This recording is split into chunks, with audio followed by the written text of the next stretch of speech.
દેશની મહિલા કરતી સૌની રક્ષા. ભ્રૂણ હત્યાને બંધ કરીને શક્તિનું ગુજરાત બને રે. કિસાન વિકસે, વંચિત વિકસે, સૌની સાથે સૌ કોઈ વિકસે. વિકાસ દિવસ રાત, આ છે ગતિશીલ ગુજરાત. આ છે જોરદાર રજૂઆત, આ છે ગતિશીલ ગુજરાત, આ છે મહેનતની અવિરાત, આ છે ગતિશીલ ગુજરાત. વીજળી સૂર્ય કિરણથી જબકે જળની રેલમ છેલ છે સગળે. રસ્તા મકાન બંધો વિકસ્યા, ચેક ડેમ ને ખેત તલાવડી, રણને થંભાવીને ઊભા. શિક્ષણમાં અગ્રેસર સૌથી, ટેકનોલોજીમાં અવ્વલ નંબર. આધુનિકતાથી ઝળકે છે ભૂમિ આરળિયાત. આ છે ગતિશીલ ગુજરાત, આ છે ગતિશીલ ગુજરાત.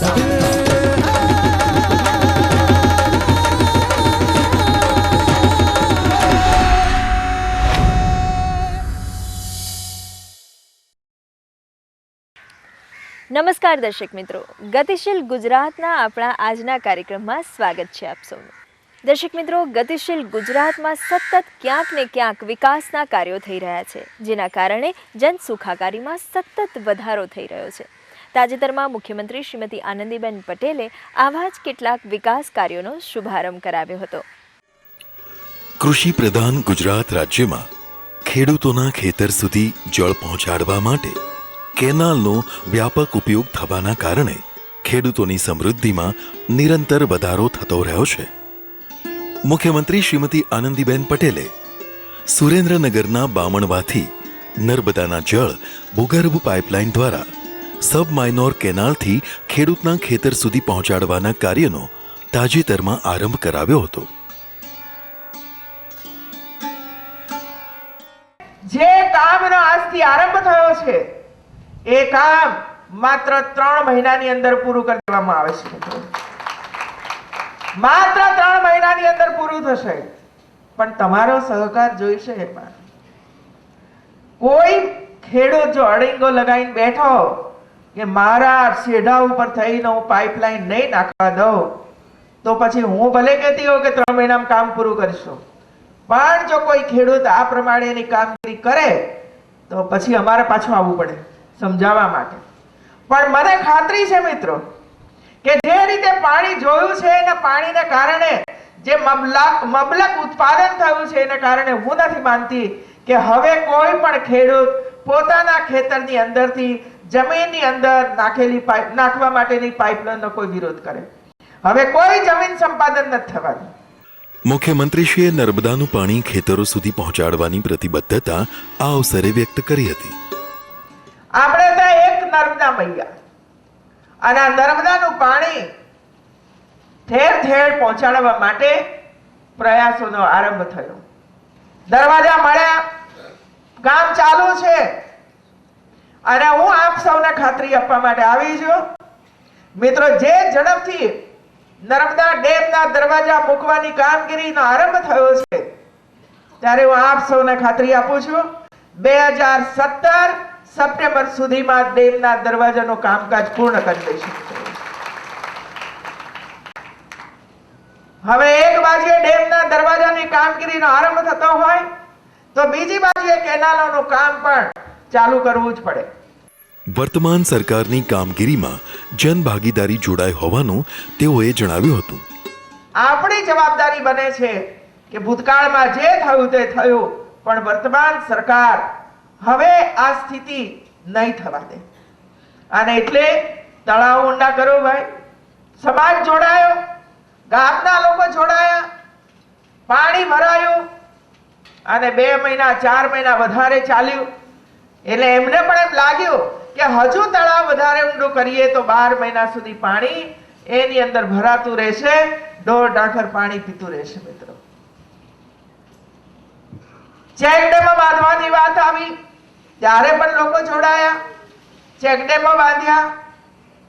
નદીઓની વચ્ચે પણ ચોમાસામાં નદીઓ પાણીથી ભરાઈ જાય, પૂર આવે, અને એના પાણીને પણ થોડોક સમય પણ જો આપણે અટકાવી શકીએ તો જમીનમાં પાણી ઉતરે. એ કામ પણ રાજ્ય સરકારોએ શરૂ કર્યું, અને આજે એના મીઠા ફળ આપણે સૌ પ્રાપ્ત કરી રહ્યા છીએ. ખેડૂતોએ પોતાનો આનંદ વ્યક્ત કર્યો હતો. છેલ્લા 2 વર્ષથી અમારા ગામના ખેડૂતો આ નર્મદાનો ભરપૂર લાભ લઈ રહ્યા છે, પરંતુ દરેક ખેડૂતોને છેડે છેડે પાણી પહોંચાડવાની જરૂરિયાત સરકારશ્રીને જણાતા સરકારશ્રીએ જે આ અંડરગ્રાઉન્ડ UGPL એટલે કે અંડરગ્રાઉન્ડ પાઇપલાઇન દ્વારા ખેડૂતોના છેડે છેડે પાણી પહોંચાડવાની જે યોજના બનાવી છે તે ખૂબ સુંદર યોજના છે. આ યોજનાથી ખેડૂતોની જે જમીન કેનાલમાં કપાતી હતી અને ખેડૂતના ખેતરના જે ભાગ ટુકડા થઈ જતા હતા તે ટુકડા થતાં અટકશે અને ખેડૂતોના છેડે છેડે પાણી પહોંચશે અને આનો ભરપૂર લાભ ખેડૂતોને મળશે. ઉલ્લેખનીય છે કે રાજ્યના 9 જિલ્લાના 17 તાલુકાના 53 ગામોમાં રાજ્ય મંત્રીમંડળના સદસ્યશ્રીઓએ આવા સબ માઇનોર કેનાલ કામોનો પ્રારંભ કરાવ્યો હતો. સુરેન્દ્રનગરના કાર્યક્રમમાં સાંસદશ્રી, ધારાસભ્યશ્રીઓ, ઉચ્ચ પદાધિકારીઓ, વરિષ્ઠ અધિકારીઓ અને નગરજનો ઉપસ્થિત રહ્યા હતા. ઔદ્યોગિક રીતે સતત ગતિશીલ ગુજરાતમાં તાજેતરમાં વધુ એક ઔદ્યોગિક પ્રકલ્પનો ઉમેરો થયો છે. મુખ્યમંત્રી શ્રીમતી આનંદીબેન પટેલે બેચરાજી નજીક હાંસલપુર ગામે મારુતિ સુઝુકી મોટર્સના પ્લાન્ટનો શિલાન્યાસ કર્યો હતો. લગભગ 3 વર્ષ પહેલા આપણા એ વખતના મુખ્યમંત્રી નરેન્દ્રભાઈ મોદી એ જાપાન ગયા હતા અને જાપાન ગયા ત્યારે આ જાપાનની આ મોટી મોટી કંપનીઓને આમંત્રણ આપીને આવ્યા હતા કે ભાઈ મારા ગુજરાતમાં આવો, ગુજરાતમાં બધા જ પ્રકારની સગવડો અમે આપીશું અને તમારા પ્લાન્ટ એ ગુજરાતમાં નાખો અને અમારા યુવાનોને રોજગારી આપો. આ ગાડીઓ આટલી બધી બનવાની છે અને ડ્રાઈવર તો જોઈ શકે નહીં જોઈએ. 7.5 લાખ કાર બનવાની હોય અને એમાંથી માનો કે 2 લાખ કાર ઇન્ડિયામાં યા ગુજરાતની અંદર વેચાણ થવાની હોય તો એટલા તો ડ્રાઈવરો જોઈ શકે નહીં જોઈએ મિત્રો. કાંઈ ન કરે તો ડ્રાઇવિંગ તો શીખી લો, ડ્રાઇવિંગ તો શીખી લો. મુખ્યમંત્રીશ્રીએ જણાવ્યું હતું કે ગુજરાત મેક ઇન ઇન્ડિયાનો વડાપ્રધાનશ્રીનો સંકલ્પ પાર પાડવા પ્રતિબદ્ધ છે. નરેન્દ્રભાઈએ make in India, clean India, digital India અને સ્કિલ ઇન્ડિયા એવા 4 મંત્રો આપણને આપ્યા. એમાં મેક ઇન ઇન્ડિયા આની આ શરૂઆત થઈ. આવો ગુજરાતમાં બનાવો, ઇન્ડિયામાં બનાવો, બહાર વેચો. મોડી બહારથી આવે, નફો આપણને મળે મિત્રો. કૌશલ્યવર્ધન કેન્દ્રોની માહિતી આપતા તેઓએ જણાવ્યું હતું કે રાજ્ય સરકારે જ્યાં આઈટીઆઈ ઊભી કરી છે ત્યાં અભ્યાસ કરવા માટે દીકરા દીકરીને મોકલો. જ્યાં કૌશલ્યવર્ધન કેન્દ્ર શરૂ થયા છે એ કૌશલ્યવર્ધન કેન્દ્રની અંદર ઓછું ભણેલો હોય, વધારે ભણેલો હોય, 5માંથી ઉઠી ગયા હોય કે 8મા ધોરણમાંથી ઉઠી ગયા હોય, આ બધાના માટે સ્પેશિયલ તાલીમ વિવિધ પ્રકારની આપવા માટે કૌશલ્યવર્ધન કેન્દ્રો રાજ્ય સરકારે શરૂ કર્યા છે. એની અંદર યુવાનો તાલીમ લઈ રહ્યા છે અને તાલીમ આપવાનું કામ પણ આ જ કંપની કરી રહી છે. એકલું અહીં નહીં, પૂરા રાજ્યની અંદર કરી રહી છે. DMIC અને SIR નો ઉલ્લેખ કરી મુખ્યમંત્રીશ્રીએ ઉમેર્યું હતું કે દિલ્હી મુંબઈ ઇન્ડસ્ટ્રીયલ કોરિડોર, દિલ્હીથી લઈને મુંબઈ સુધીની એક સ્પેશિયલ રેલવે ટ્રેક જેનો કામનો આરંભ થયો છે અને એને ધ્યાનમાં રાખીને ગુજરાતમાં 10 સ્થાન ઉપર special investment region SIR sir બનાવવાનો નિર્ણય કર્યો. એમાંનું એક સર એટલે સાંતલપુરનો નિર્ણય થયો, બીજો સર ધોલેરાની અંદર નિર્ણય થયો, એક સર અહીં બનાવવાનો નિર્ણય થયો અને એમ કરીને આગળ ભરૂચ ને વગેરે સ્થાનો ઉપર જુદા જુદી જગ્યાએ આ પ્રકારની ઉદ્યોગો આવે, લોકોને રોજગારી મળે, નાના મોટા કારખાનાઓ એના કારણે ઊભા થાય અને એક પ્રકારે આવતા 10 વર્ષની અંદર અનેક કુટુંબો સાધન સંપન્ન બને. મારુતિ સુઝુકી કંપની તરફથી શૌચાલય નિર્માણ માટે મુખ્યમંત્રીશ્રી સ્વચ્છતા નિધિમાં ₹10 લાખનો ચેક આ અવસરે મુખ્યમંત્રીશ્રીને અર્પણ કરાયો હતો. કાર્યક્રમમાં જાપાનના ભારત ખાતેના રાજદૂત શ્રી તાકેશી યાગી, મારુતિ સુઝુકીના ચેરમેન શ્રી ઓસામુ સુઝુકી, ગુજરાતના ગૃહ રાજ્યમંત્રી શ્રી રજનીકાંત પટેલ, સાંસદો, ધારાસભ્યો, ઉચ્ચ પદાધિકારીઓ અને ગ્રામજનો ઉપસ્થિત રહ્યા હતા. મહાનગર હોય કે ગ્રામ્ય વિસ્તાર, ગુજરાતમાં સર્વત્ર ઈ ગવર્નન્સનું વાતાવરણ વ્યાપક રૂપે જોવા મળે છે. મુખ્યમંત્રી શ્રીમતી આનંદીબેન પટેલે ગાંધીનગરમાં મહાત્મા મંદિર ખાતે ઈ ગવર્નન્સની 18મી નેશનલ કોન્ફરન્સને તાજેતરમાં ખુલ્લી મૂકી હતી. गांधी जी के सर्वोदय के सपनों को साकार करने के लिए दरिद्र नारायण तक विकास के लाभ पहुंचाने के लिए ई गवर्नेंस द्वारा गुड गवर्नेंस ही एक मार्ग है. ઈ ગવર્નન્સ થકી મેળવાયેલી ગુજરાતની સિદ્ધિઓનો મુખ્યમંત્રીશ્રીએ ઉલ્લેખ કર્યો હતો. गुजरात ने ई गवर्नेंस के द्वारा गुड गवर्नेंस का मॉडल स्वीकार किया और सरकारी सेवाओं की आपूर्ति की पूरी व्यवस्था का स्वरूप बदल दिया. गुजरात ने अपना ई ग्राम विश्व ग्राम कार्यक्रम तैयार किया, जिसके तहत साल 2000 में कॉमन सर्विस सेंटर, 2002 में गुजरात राज्य विस्तृत क्षेत्र नेटवर्क मतलब जिस्वान और 2008 में स्टेट डाटा सेंटर जैसे कार्यक्रम चलाए गए. राष्ट्रीय ई गवर्नेंस योजना के अंतर्गत ये कार्यक्रम बहुत पहले परिकल्पित हुए थे. તેઓએ કોમ્પ્યુટર ટેકનોલોજી તથા ઈ ગવર્નન્સનો જનસેવા વિનિયોગ કરનારા રાજ્યો તથા સંસ્થાઓને એવોર્ડ્સ એનાયત કર્યા હતા. મુખ્યમંત્રીશ્રીએ વિવિધ વિષયો પરની કોફી ટેબલ બુકનું વિમોચન કર્યું હતું. રાજ્યમંત્રી મંડળના સદસ્ય શ્રી ગોવિંદભાઈ પટેલ, નાસ્કોમના પ્રેસિડેન્ટ શ્રી આર ચંદ્રશેખર, કેન્દ્રીય સચિવ શ્રી આર.એસ. શર્મા, રાજ્યના મુખ્ય સચિવ શ્રી ડી.જે. પાંડિયન, વરિષ્ઠ સચિવો, અધિકારીઓ અને દેશની વિવિધ આઈટી ક્ષેત્રની શૈક્ષણિક સંસ્થાઓના વિદ્યાર્થીઓ સમારોહમાં ઉપસ્થિત રહ્યા હતા. દર્શક મિત્રો, ગતિશીલ ગુજરાતમાં બનતી અવનવી વિકાસશીલ ઘટનાઓને સંકલિત રૂપે નિહાળીએ સમાચાર સારાંશમાં. મુખ્યમંત્રી શ્રીમતી આનંદીબેન પટેલે પૂજ્ય મોરારી બાપુ તથા હાસ્ય લેખક શ્રી વિનોદ ભટ્ટની ઉપસ્થિતિમાં કવિ અને સનદી અધિકારી શ્રી ભાગ્યેશ જહાના 3 પુસ્તકોનું લોકાર્પણ અમદાવાદમાં કર્યું હતું. આ ત્રણેય પુસ્તકોમાં શ્રી ભાગ્યેશ જહાની સાહિત્ય અને શબ્દની આરાધના અભિવ્યક્ત થઈ છે.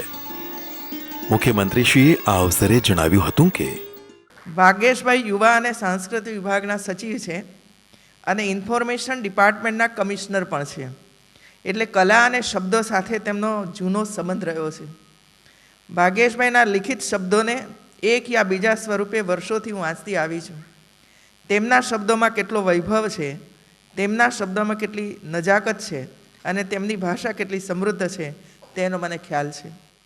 વર્ષોથી હું વહીવટી તંત્રનો હિસ્સો રહી છું અને મને ખ્યાલ છે કે સનદી અધિકારીની ભૂમિકા લોકો પાસે કામ લેવાની છે. આ ભૂમિકામાં નાજુક હૃદય ન ચાલે, તેમાં તર્કબદ્ધ ન હોય, તેની કલ્પનાઓ પણ ન ચાલે, તેમાં જરૂર પડે કઠોર પણ બનવું પડે. જ્યારે કવિઓ અંગે તો કહેવાય છે કે તેમનું હૃદય ઘણું નાજુક અને સંવેદનશીલ હોય છે. તેમની વાતો અને તેમની કલ્પનાઓ સામાન્ય તર્કથી પરે હોય છે. એટલે એક સનદી અધિકારીમાં કવિનું હૃદય પણ હોય એ કુદરતની કમાલ જેવું લાગે છે. આવી સમૃદ્ધ સાહિત્યિક રચનાઓ કરનાર માણસ વહીવટી કામ પણ અસરકારક રીતે કરી શકે એમ માનવું જ મુશ્કેલ લાગે છે, પણ ભાગ્યેશભાઈએ આ કામ કરી બતાવ્યું છે. પૂજ્ય મોરારી બાપુએ પ્રસન્નતા વ્યક્ત કરતા કહ્યું હતું કે જેને કારણે આ આખી પરિક્રમા રચાણી એ આમુખ, સમય સ્તોત્ર અને સંકોચાયેલું મૌન એવા 3 પુસ્તકો જેમના પાસેથી આપણને મળ્યા, એવી આખાએ પ્રસંગની કેન્દ્રમાં જે વ્યક્તિ છે તેવા આદરણીય ભાગ્યેશભાઈ ઝા, એમનો મારા તરફનો એક અપાર સ્નેહાદર છે. એ મારી પ્રસન્નતા છે. એમણે કહ્યું કે આ કાર્યક્રમનું શીર્ષક કોઈ લોકાર્પણ વિમોચન આદિ નહીં, પણ શબ્દ સ્વીકૃતિ સમારંભ સમારોહ એ મને ગમ્યું. ભાગ્યેશભાઈના લખાયેલા શબ્દોથી પણ હું બહુ તો નહીં પણ ઘણી સારી માત્રામાં પરિચિત છું. એના ઉચ્ચારાયેલા શબ્દોનો પણ હું એક શ્રોતા અને મારી રીતે એમાંથી મારા આંતરિક વિકાસ અને વિશ્રામ માટે ઉપયોગી થાય એવું સત્ય સ્વીકારનારો એક શ્રાવક પણ છું. આ વખતે હમણાં જ કુપુત્રો જાયેત ક્વચિદપી કુમાતા ભવતી જગદગુરુ આદિ શંકરાચાર્યના સ્તોત્ર ઉપર 21મી સદીને અનુકૂળ પડે અને છતાં મૂળ ક્યાંય ઘવાય નહીં એ રીતે નવા ફૂલો એમણે આપ્યા. એનો મને આનંદ છે. આવા એક સુંદર અને મંગલમય સમારંભમાં હું આવી શક્યો એની ખૂબ જ પ્રસન્નતા વ્યક્ત કરું છું. 5 વાગ્યા 5:30 પછીનો સમય હંમેશા જ્યાં સુધી હું સાચવી શકું મારો સાયંકાલીન સંધ્યા પૂજનનો સમય હોય છે. હું સામવેદી છું અને તેથી સામવેદી સંધ્યા હું શીખ્યો છું અને તેથી સંધ્યા વંદનનો આજે મેં સંધ્યા નથી કરી અને હું બહુ દિલથી કહું છું કે ભાગ્યેશભાઈ મને એમ લાગે છે કે આજની મારી સંધ્યા થઈ ગઈ.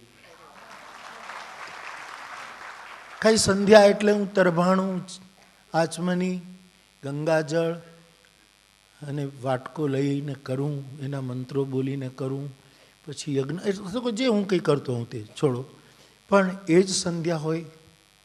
શબ્દ સ્વીકૃતિના સમારંભમાં આ મારી વિશિષ્ટ સંધ્યા છે, એનો મને આનંદ છે. હાસ્ય લેખક શ્રી વિનોદ ભટ્ટે પ્રાસંગિક ઉદ્બોધન કર્યું હતું. ગાંધીનગરમાં બેસીને કવિતા કરવી એટલે રણમાં ગુલાબ ઉગાડવું એ અઘરું કામ છે.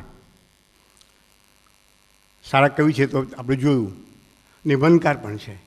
નોટ ઓનલી ધેટ, એ વચ્ચે વચ્ચે હાસ્યલેખો પણ લખે છે. આમાં ઘણી ભાષાઓ જાણે છે. સારા અભિનેતા છે. ભાગ્યેશ અમારો એવો મિત્ર છે, ખૂબ જ પરોપકારી છે. આમાં બધી રીતે જોવા છે ને, બહુ પોતે અધિકારી હોવા છતાં અધિકારી ન હોય એ રીતે વર્તે છે. ઘણીવાર સારા માણસ તરીકે વર્તે છે, ડાઉન ટુ અર્થ છે. અને કોઈની પાસે કશું જોઈતું નથી એટલે મજા પડે છે.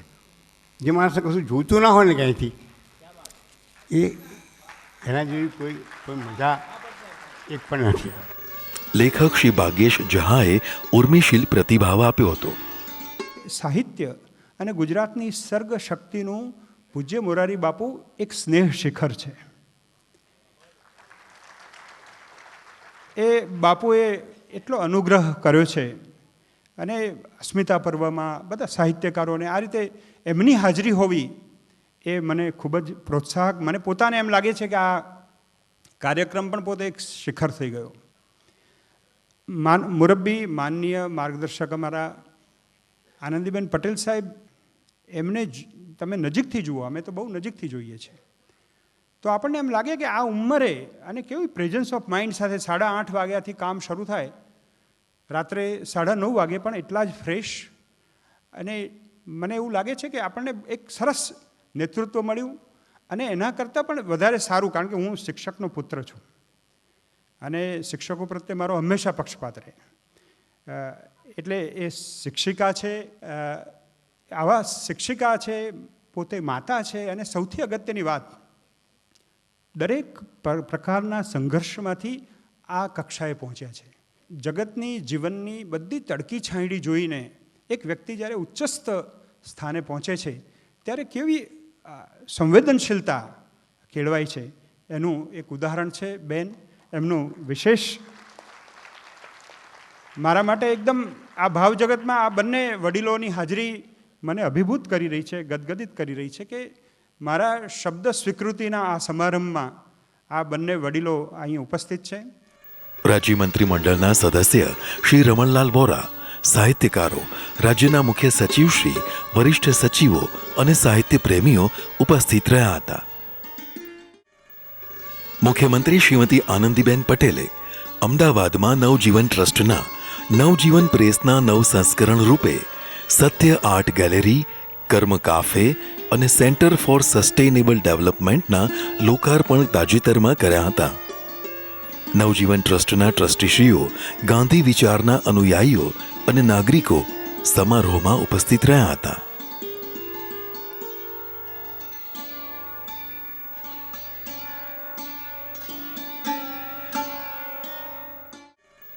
રાષ્ટ્રપિતા મહાત્મા ગાંધીજીએ સ્વચ્છતાના સંદેશને પોતાના કર્મ થકી સમગ્ર વિશ્વમાં પ્રસરાવ્યો હતો. હવે રાજ્યભરમાં અને રાષ્ટ્રભરમાં સ્વચ્છતાનો સંદેશ વ્યાપક રૂપે આજે પ્રસરી રહ્યો છે. અમદાવાદની શિક્ષણ સંસ્થા લો સોસાયટી સંચાલિત શૈક્ષણિક સંસ્થાઓના વર્તમાન અને પૂર્વ વિદ્યાર્થીઓ તથા શિક્ષકો અને કર્મયોગીઓ દ્વારા પ્રેરિત કરવામાં આવેલા સ્વચ્છતા માટેના 1 લાખ સંકલ્પ પત્રો સ્વીકારવાના અવસરે રાજ્યના મુખ્યમંત્રી શ્રીમતી આનંદીબેન પટેલ ઉપસ્થિત રહ્યા હતા અને તેઓએ પ્રેરક માર્ગદર્શન આપ્યું હતું. સ્વચ્છતા અભિયાન માટે તેઓએ શ્રી સુધીર નાણાવટી તથા ટીમને અભિનંદન આપ્યા હતા. મુખ્યમંત્રીશ્રીએ GLS સ્વચ્છતા વિશેષાંક અને સમયદાનના સંમતિપત્રો અને સીડીનું વિમોચન કર્યું હતું. સામાજિક સુધારણાની દિશામાં એક મહત્વપૂર્ણ કદમ એટલે વિવિધ સમાજ દ્વારા યોજવામાં આવતા સમૂહ લગ્ન. મુખ્યમંત્રી શ્રીમતી આનંદીબેન પટેલે વલભીપુર તાલુકાના ચવાડી ગામે શ્રી વલભીપુર તાલુકા પાટીદાર પ્રગતિ મંડળ સુરત આયોજિત તૃતીય સમૂહ લગ્ન સમારોહ પ્રસંગે હાજરી આપી હતી. વિધાનસભાના અધ્યક્ષ શ્રી ગણપતભાઈ વસાવા, પ્રદેશ ભાજપ પ્રમુખ શ્રી RC ફળદુ, યુવક સેવા વિભાગના રાજ્યમંત્રી શ્રી નાનુભાઈ વાનાણી, નાયબ મુખ્ય દંડક શ્રી આત્મારામભાઈ પરમાર, સાંસદશ્રીઓ, ધારાસભ્યશ્રીઓ, પદાધિકારીઓ, અધિકારીઓ અને નવયુગલો ઉપસ્થિત રહ્યા હતા. આ અવસરે દાતા પરિવાર શ્રી મુંજાણી પરિવાર દ્વારા મુખ્યમંત્રીશ્રીને ₹21 લાખનો ચેક સ્વચ્છ ગુજરાત અભિયાનને વેગવાન બનાવવા અપાયો હતો.